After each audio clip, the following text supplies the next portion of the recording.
will we ever see a tell-all book?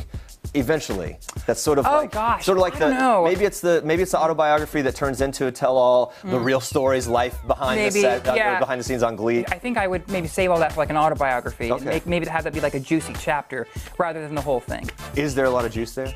Not as much as people think. Yeah. I mean, it's really. It wasn't as a big deal as people make it. Right. Murphy has mentioned like infighting and things like that, but you think that's a bit blunt in proportion? Hookups, things of that nature. Yeah. I mean, I wasn't hooking up with anybody. Who was I hooking up with? I mean, so maybe it was happening. No one was inviting me. Okay.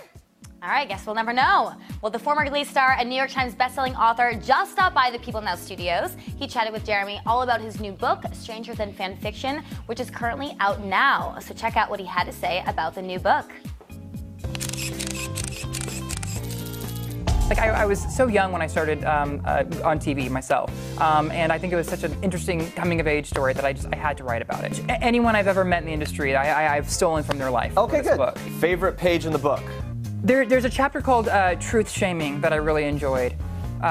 Truth shaming is kind of like fat shaming, but for honest people, and I've experienced that quite a bit in my life. So, Wait, explain that a little more. Well, I mean, especially people like on TV shows, rather than being praised for honesty, we get shamed for telling the truth, right?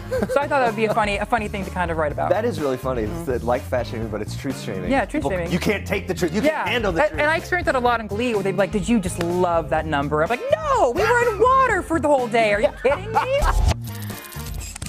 Well, we couldn't let Chris go without finding out his favorite performance from his time on the hit show Glee. There's so many to choose from. Any guesses? Watch this. I actually wrote an episode in the 5th season called Old Dogs, New Tricks, and I got to be Peter Pan, and I got to fly around in a harness, and that was incredible. I couldn't walk for a week afterwards, but it was so worth it. Do you stay in touch with Darren Criss? It's kind of, sort of, yeah, here and there, yeah. Or other cast? Kind of. I mean, we all had our own, our buddy. We had like a buddy system on that show, and so my buddies were Ashley Fink and Amber Riley. So I talked to them all the time. It's so amazing. I think we all miss that show so much.